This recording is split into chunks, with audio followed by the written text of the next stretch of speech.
I talk about it as being regulation that is, it's not strong, it's weak, a weak form of regulation.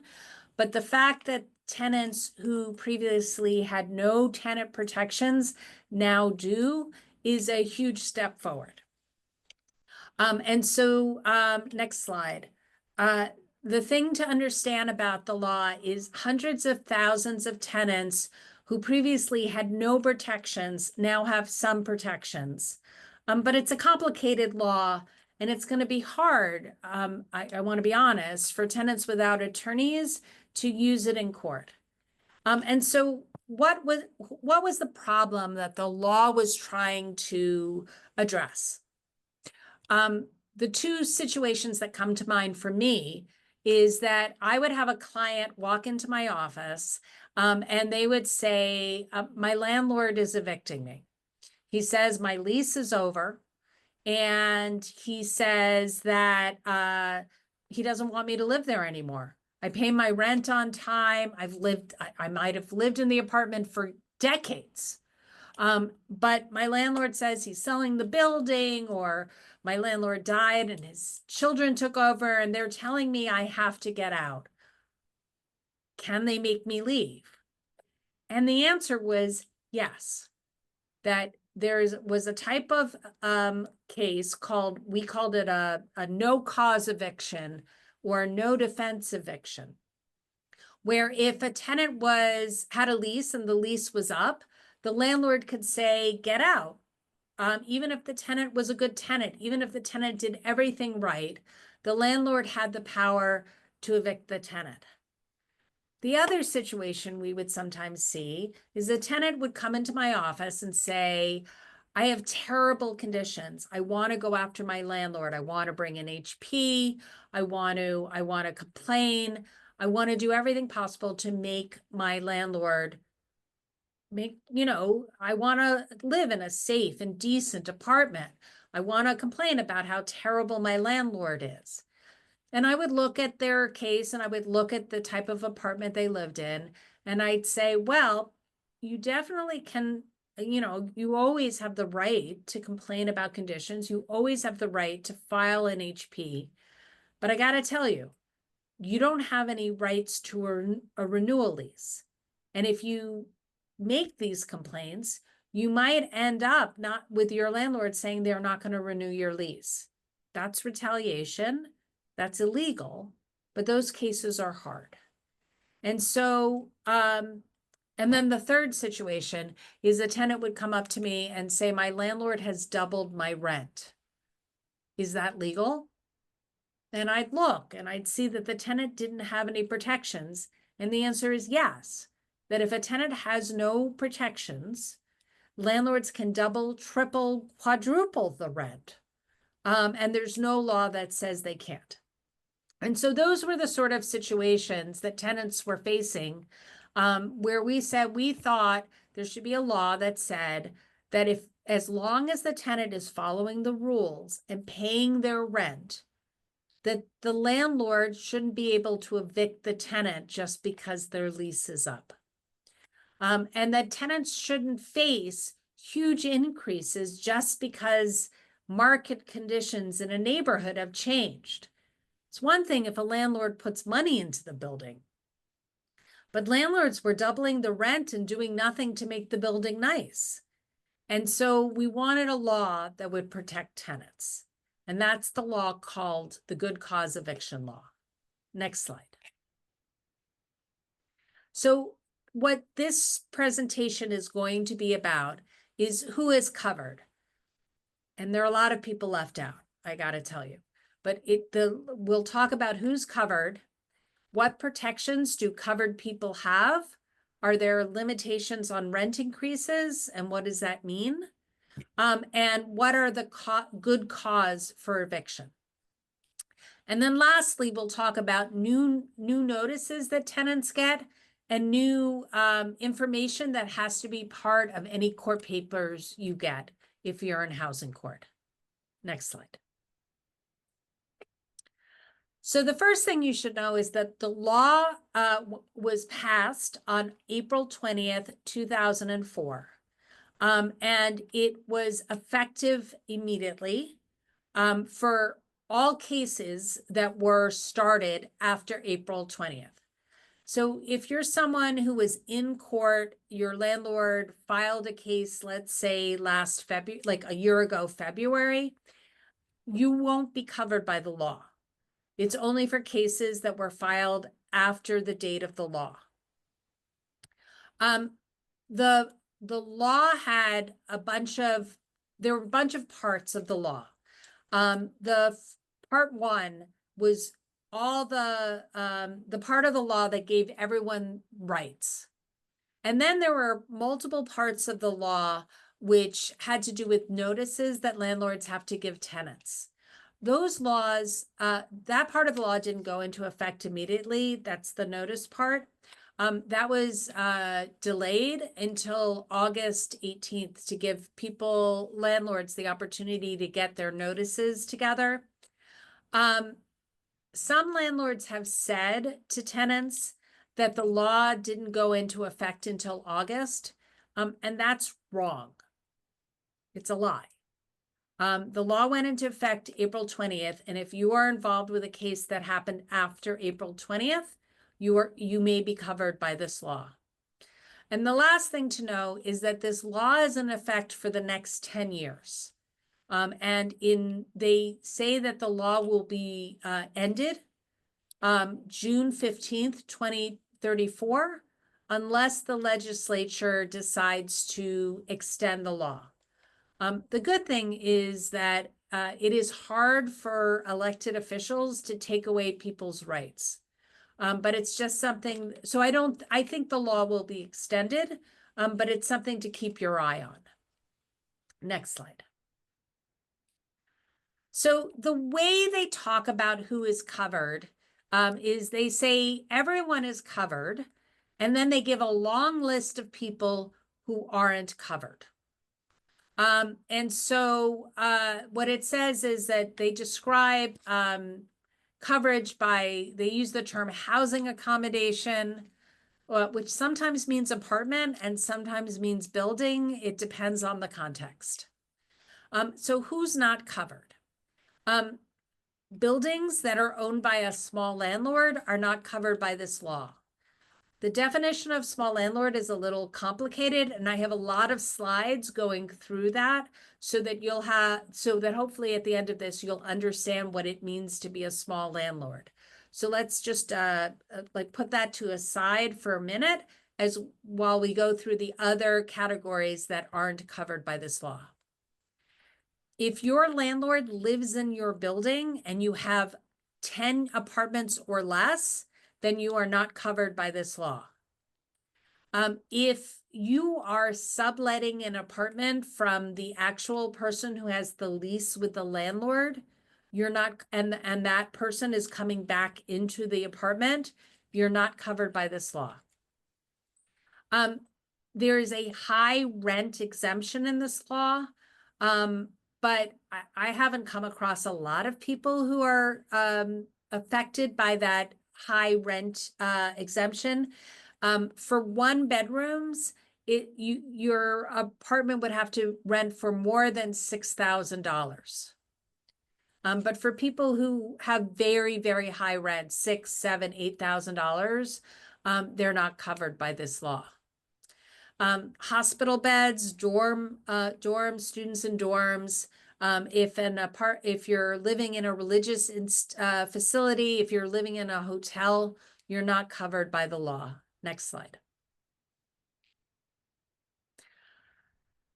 If you're living in an apartment because you got the apartment from your employer and it's part of your compensation for your job, think about a super who might get part of what they get for being a super is they get paid a salary, but they also get an apartment in a building. If that's the case, they're not covered by the law if they've been fired from their job. And so if they're still working on their job or they've been fired illegally, they can be covered by the law. But if you've been lawfully terminated, if you've been terminated with the lawyer, with the employer following the law, and the reason you have the apartment is because of your job, then you're not covered by the law. And then there's a series of exemptions that say that if your apartment is covered by a different regulation, where you have better rights than the people in this law, you're not covered. And the best examples are public housing, project-based Section 8, rent stabilization, Mitchell-Lama. All of those housing programs give tenants more rights than are in that law. And so people who live in that type of housing aren't covered because you certainly wouldn't want to trade strong protections for weaker protections. If you live in a building that is a co-op and condo, even if you are a renter, you are not covered by this law. And if the certificate of occupancy, which is the document that buildings get when they're built or when there's a substantial rehabilitation, it comes from the Department of Buildings. If the certificate of occupancy was issued after January 1st, 2009, then the building is not covered for the next 30 years. Next slide. So I mentioned the small landlord exemption, and everyone has an idea of what it means to be a small landlord. Frankly, the way this law defines it is not, to my mind, obvious, but they define a small landlord as a landlord who owns no more than 10 units in the state. And when I say units, what I'm talking about are apartments. If a landlord owned, I don't know, 20 single-family homes, they would not be a small landlord. So you count up the apartments and the single-family homes and see how much the landlord owns. If your landlord is if there are two people who own your building, then you look at how much each person owns. And if any one of them owns more than 10 units, then they are not a small landlord and they are covered by the law. But I think most of you know that most property in New York State is actually owned by LLCs or other corporations. And it can be impossible to know who's the actual person who owns your building. The law says that when you're looking to count up to get to 11 to be covered by the law, you look at who is the person behind the corporate entity that owns your building. And I'm sure a lot of you are thinking, like, how do we figure that out? And I agree it's complicated. We do have some tools in New York that will help people figure out if their who is actually behind their building and if their landlord owns enough apartments to make them not a small landlord and covered by the law. Next slide. So one of the requirements of this law is that if the landlord who's an LLC or a corporate entity wants to claim that they are a small landlord, they are going to be required to tell the tenant the name of all the actual people who are behind the corporate entity, the number of units that each person owns, and the addresses of all of those apartments and buildings. That disclosure has to be attached to any court papers where a landlord is claiming to be a small landlord. Next slide. So if your landlord is actually like a big corporation, one of the things that this law requires is that they come out of hiding. Many people can't figure out who's their actual landlord. And so this law gives landlords a choice. You want to claim to be a small landlord, you're going to have to put your name on court papers. And a lot of like landlords who are hiding behind these corporations, we think are not going to want to do that. And so they're not going to play games and pretend to be small when they're really big. Next slide. So let's say you live in a building with where the landlord is an LLC. How do you figure out whether they're actually big or small? The first tool that I recommend is a website from an organization called Just Fix. And they have a part of their website called Who Owns What?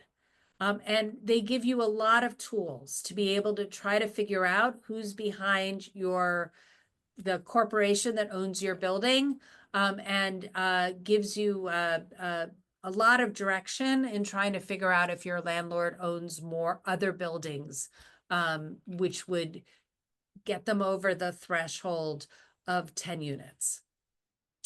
Additionally, there's going to be an LLC transparency database that the state is creating. It's not going to be public, but if you're involved in a court case, you will be able to subpoena it. You will be able to get the court to give you access to it. I will tell you it's not yet built, but eventually it will be there. And then the last is if you're in court, in a court case, you're allowed to ask your landlord to give you information about the case. It's called discovery. It is very hard for tenants without attorneys to use this process to get information from your landlord, which is why this law is very hard if you don't have an attorney. Next slide. So this is just, I'm going to give you an example so we can think through how you would analyze who's a big landlord and who's a small landlord. And so my example is you have 3 buildings. The first building has 6 units, and it's owned by 360 President Street LLC. But the LLC, who's behind the LLC, are Thelma and Louise. Thelma lives in the building. Building 2, it's 3 units. It's owned by an LLC called 260 Sackett Street LLC. But when you go behind the LLC, that's owned by Louise. And then you have building 3, and it's 9 units, and it's owned by 500 Henry Street. And Henry Street LLC is owned by Thelma. And so my question is, are any of these buildings covered by the good cause eviction law?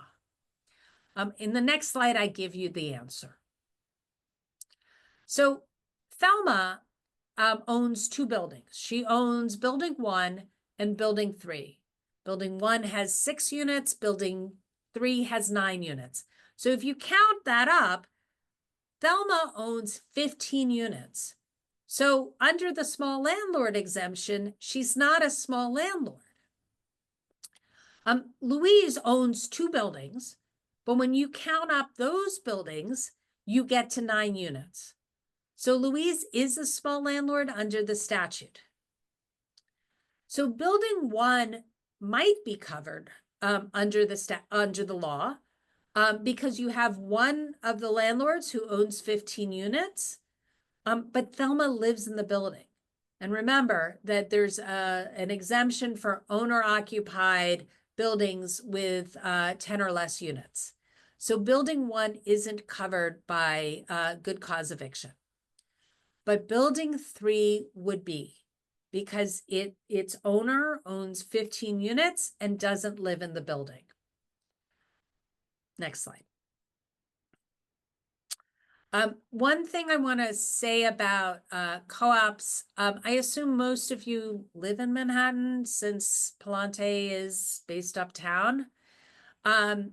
if you lived outside of Manhattan and were a renter in a co-op and a condo, you might, under certain circumstances, have rights. But people who are renters in co-ops in Manhattan and the Bronx don't have any protections. So the question is your building a co-op and condo? And if the answer is yes, you are not covered by this law. Next slide. All right, so that's who's covered. So we've gotten through who's not covered, who is covered. What do you get from being covered? So the law creates this idea of what they call a reasonable rent increase. When I give you the numbers, I'm sure you will not think they are reasonable, but that's sort of the structure of the law. The way the law defines it, it is based on the annual change in the rate of inflation plus 5%.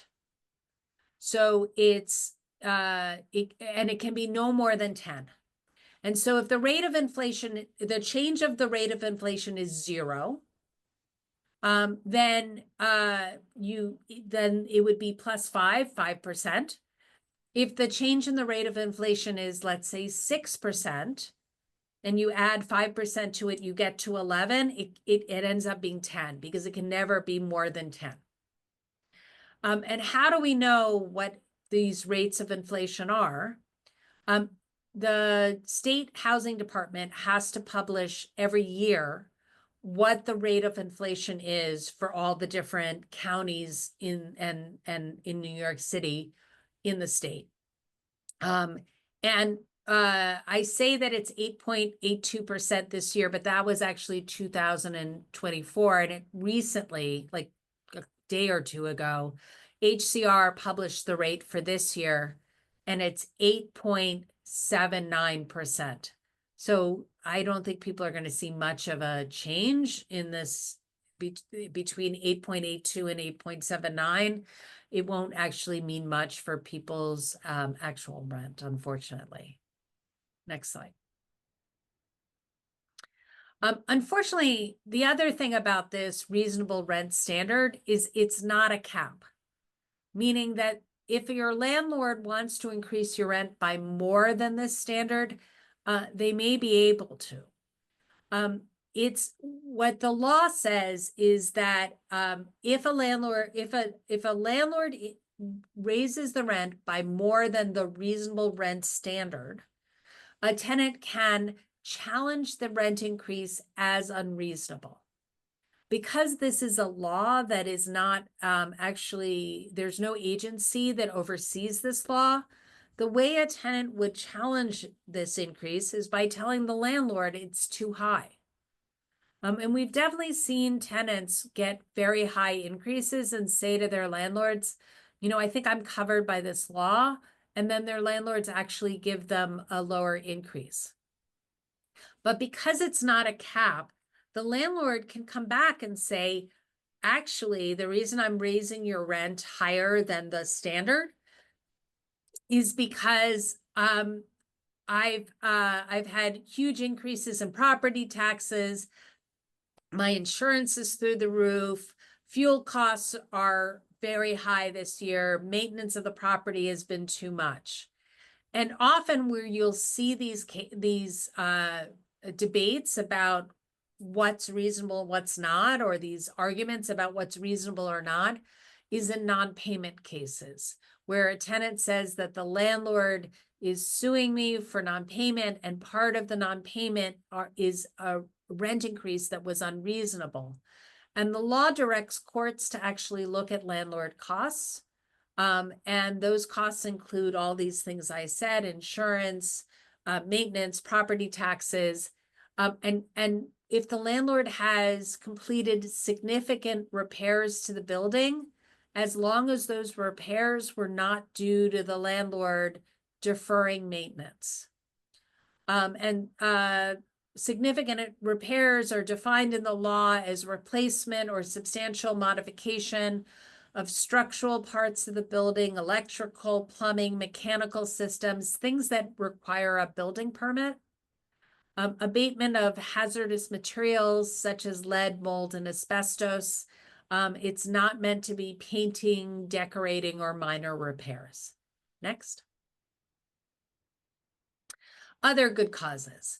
So non-payment of rent is a good cause for eviction. Other good causes: breach of lease, nuisance, meaning that the tenant has been involved with a continuing course of conduct that affects the health and safety of their neighbors. Additionally, they added to the definition of nuisance property damage, that the tenant has deliberately caused damage to the property even outside of their apartment. So if the landlord thinks the tenant has damaged the elevator, for example, that might be an example of nuisance. Next slide.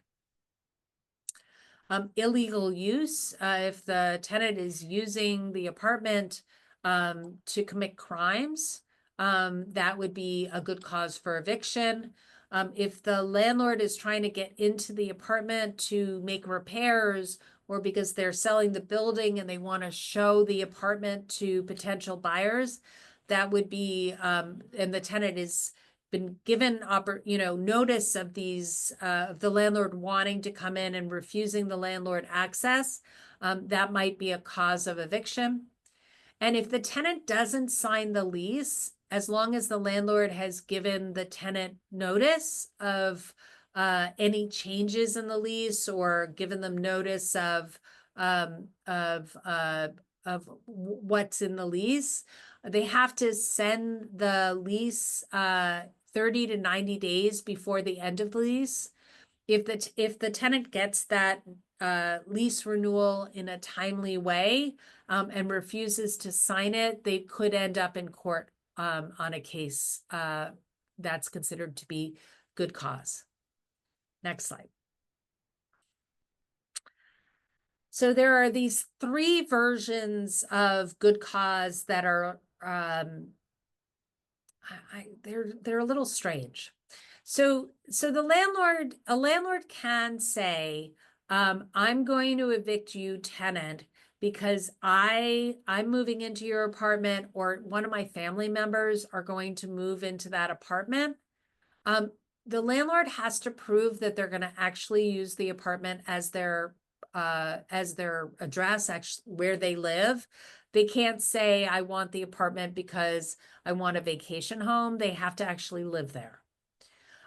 If the tenant is 65 or older, or is disabled, then the landlord can't use this provision. The second type of case that's a little bit odd is that if the landlord is demolishing, the law says a housing accommodation, then they can evict the tenant. Some landlords say that that means that if they tell the tenant that they're going to rehabilitate the apartment, they can evict the tenant. I think that's wrong. I think demolition actually means that they're taking down the building. And the third is if the landlord says that they don't want to be a landlord anymore, and they don't want to rent out to other people anymore. The thing that is challenging about these three causes of eviction, unlike breach of lease, where the question in the court is, what did the tenant do, like in the past? What happened in the past? These are all about what the landlord intends to do in the future. And I think will be tricky for tenants to defend against these types of cases because, frankly, landlords lie. And sometimes judges believe them. A lot of times judges believe them. Next slide.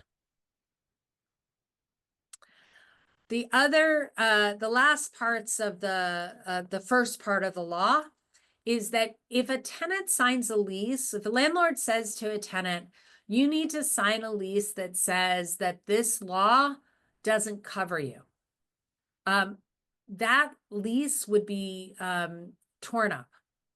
The landlord can't get you to give away your rights just by signing the lease.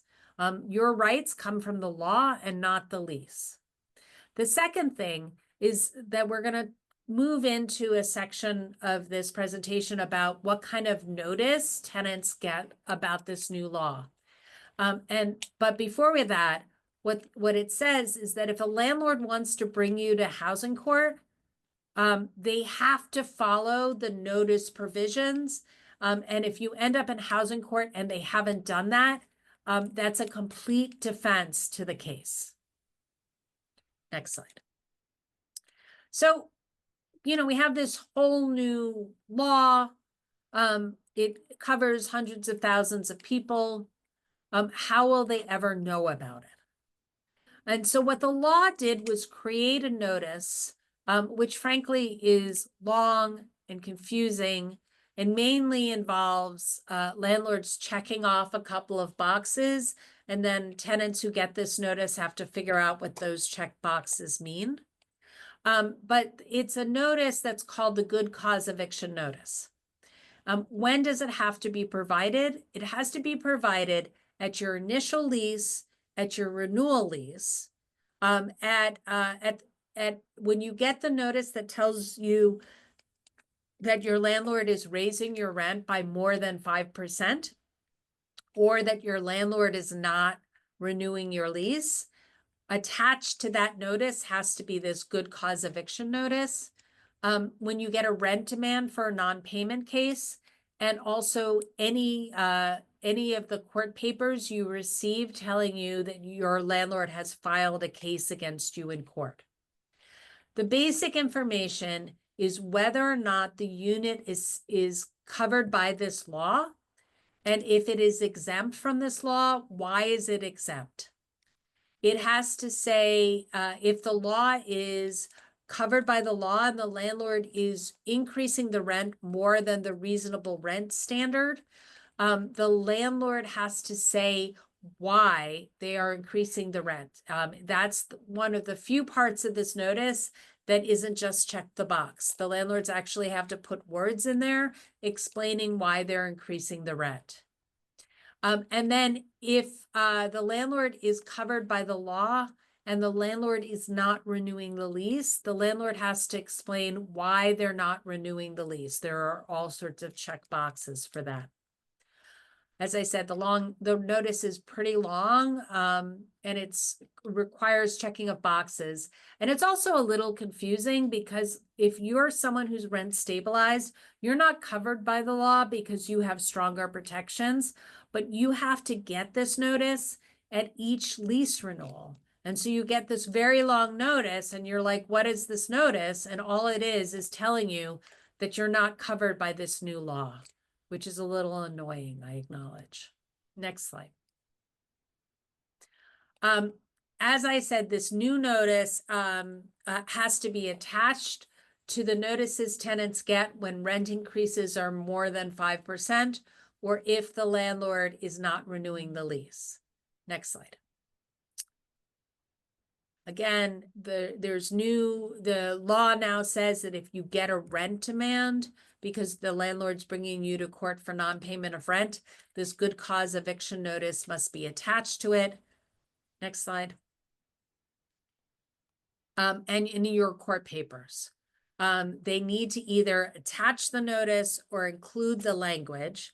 And additionally, if your landlord is saying that he's not covered by the law because he's a small landlord, this is where he has to disclose the name of the people behind the corporation, the number of units each person owns, and the addresses of those other units. Next slide. So the thing about this law is as I said, it's a big step forward. It covers hundreds of thousands of people. Because there's no agency that oversees it, and because, frankly, it wasn't written in a way that was, the people who wrote the law aren't housing attorneys. They don't go to court. And so a lot of the way the law was written is confusing. And so there are questions that we have left. It wouldn't surprise me if landlords tried to go to court to overturn the law. This is one thing I'm not that worried about. Landlords recently tried to overturn the rent stabilization law. They went up to the Supreme Court trying to get the Supreme Court to overturn the rent stabilization law. And the Supreme Court said, we're not interested in this case. So I'm pretty confident that this law isn't at risk of a court case. Next slide. And that's the end of my presentation. Thank you, Ellen, so much. So we have accumulated quite a few questions since we started. So we're going to start with the first question, which is, but you can hear me fine, right? Yep. Ellen? Yes. Who does eviction protect? I think I answered that question. It protects the people, it protects everyone, but is a list of exemptions. And I think the presentation talked about who was exempt from the law. Does good cause eviction apply to NYCHA tenants? It does not, because NYCHA tenants have stronger rights than tenants who are covered by good cause eviction. Okay. We have a question that came in Spanish. So I'll wait for Daniel to come on so he can interpret that for us.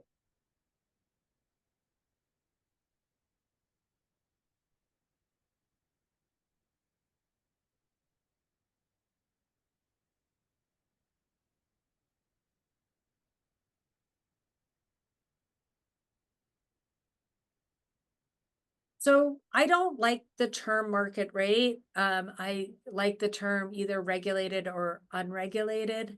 And so you may or may not be protected by the law. As I said, the question is how big is your building?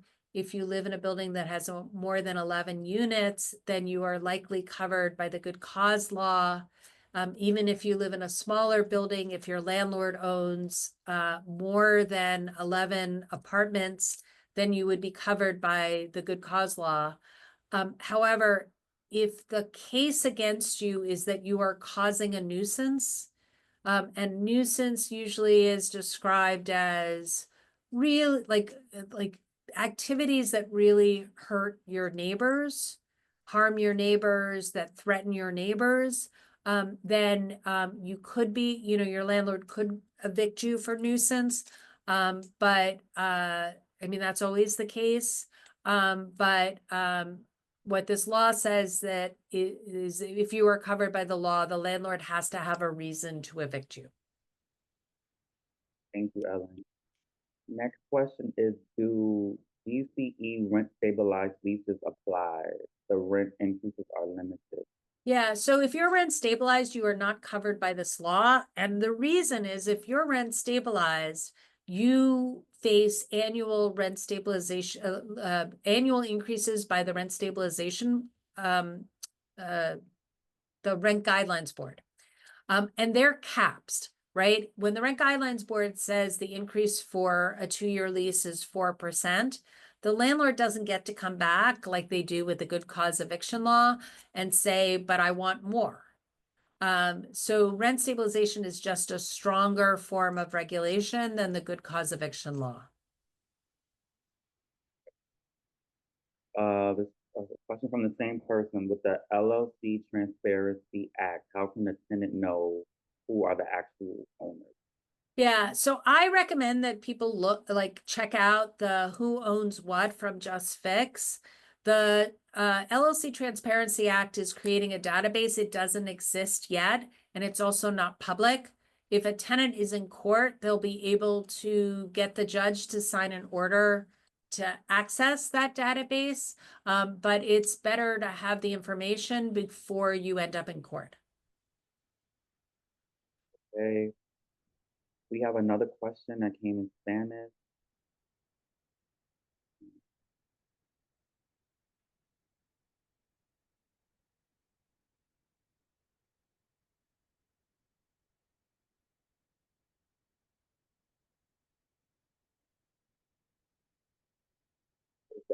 Was she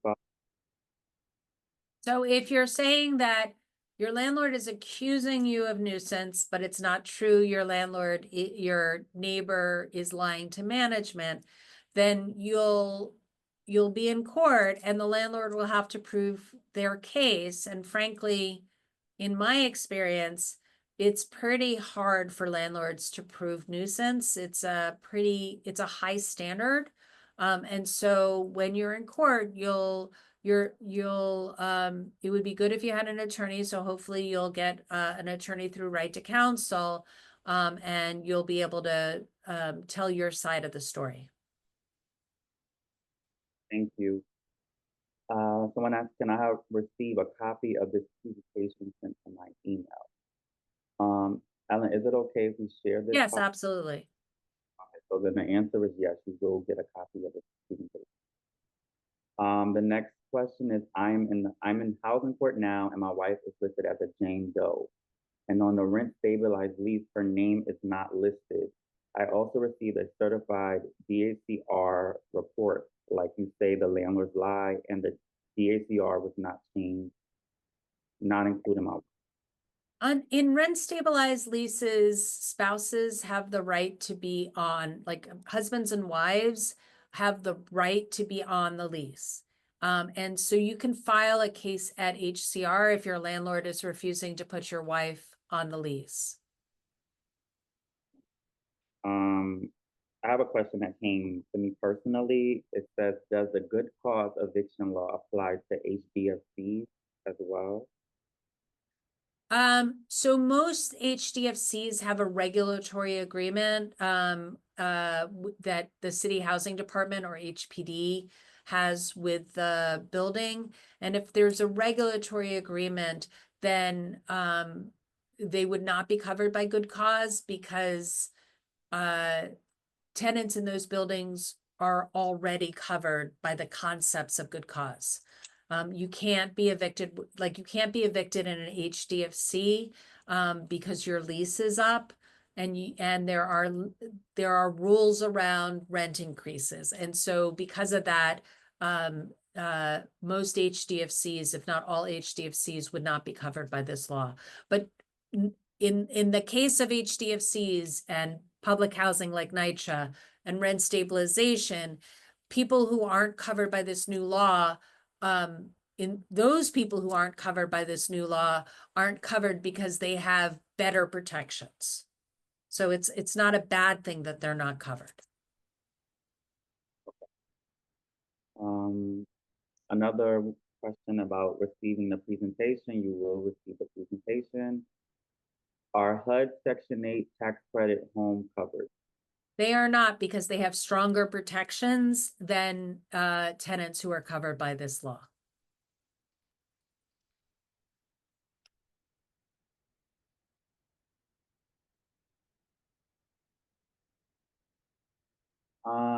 The person who asked this, my building was owned by Mitchellama. Now it's under the management. The building is subsidized. I'm covered by this law. If you could come back with an actual question, so Ellen can answer that better. I'm not sure if, maybe it got. I mean, a Mitchellama building would not be covered by this law because Mitchellama is as I said, a stronger form of regulation than this law is. This law mainly before this law was passed, people would say I'm a market rate tenant and I have no rights. And this law was really trying to help those tenants who live in what was called market rate housing. We just had a question that came in. It says, I'm rent stabilized and been bullied by my management. Almost took my life. I always pay my rent on time. What should I do? I guess it's about harassment. I'm assuming that his management is harassing me. I mean, that's a hard, I can't give legal advice based on someone writing in a question.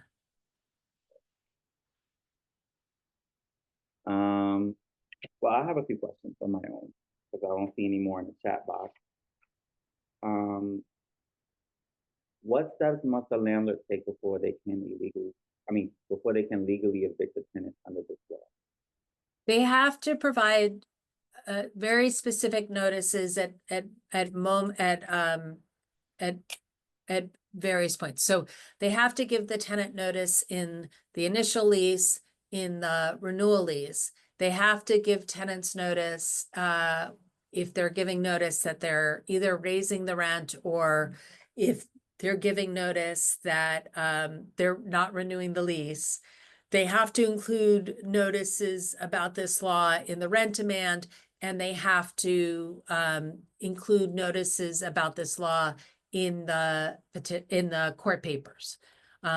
Those are the sort of things they need to do with this law. And are there any circumstances where a landlord can bypass good cause eviction protection? No, I mean, there are, you know, as I said, the landlord could, like, theoretically, a landlord, the landlord could say, I'm evicting you because I don't intend to be a landlord anymore. Certainly if that's a hard case to defend against, but the landlord would have to like explain that. And, you know, if every other apartment is rented and they're trying to claim that they're not going to rent this apartment, there's a point at which it doesn't really sound like right, like a judge isn't going to believe them. But you know, the most of the tenants that I've heard of who've like used this law to get their lease increases to be less, landlords have in general followed the law, because it's not too hard for landlords to follow this law. Thank you, Ellen. I'm waiting for more questions to come in if we have any. I don't. One just came in. Is it likely that this law may be extended or renewed? Could that happen before 2034? I think it is likely that the law would be amended, like changed, or renewed before 2034. You know, the thing that's sort of interesting about this law is it went into effect in New York City immediately. And then if you live outside of New York City, the place you live in has to opt in.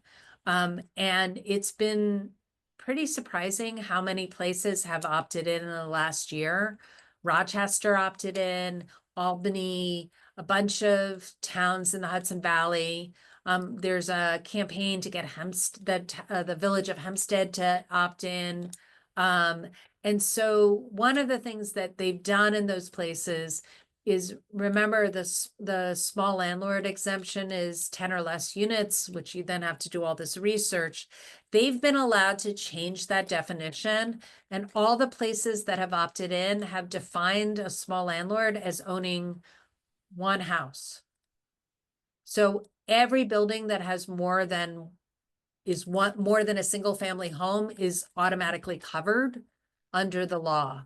And so I think changing that definition, I think we'll see more and more pressure to get that done. Perfect.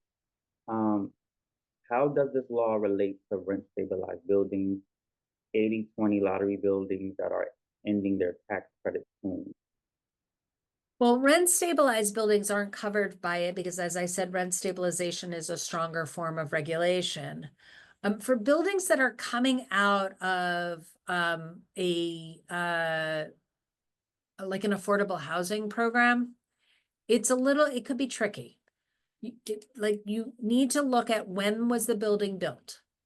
If the building was built after January 1st, 2009, it's exempt for 30 years.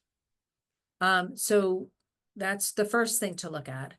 The second thing that I really worry about these buildings that are coming out of programs like 80/20 is that for a lot of these buildings, landlords' taxes go up a lot. That's sort of like they have a tax break and then they come out of the program and their taxes go to what normal taxes are for multifamily housing. And you know, as the reasonable rent standard is it's a, it's not a cap. Landlords can challenge whether it's reasonable based on what their costs are. And if their taxes are going up significantly, it may mean that tenants can stay, but that the apartment is unaffordable.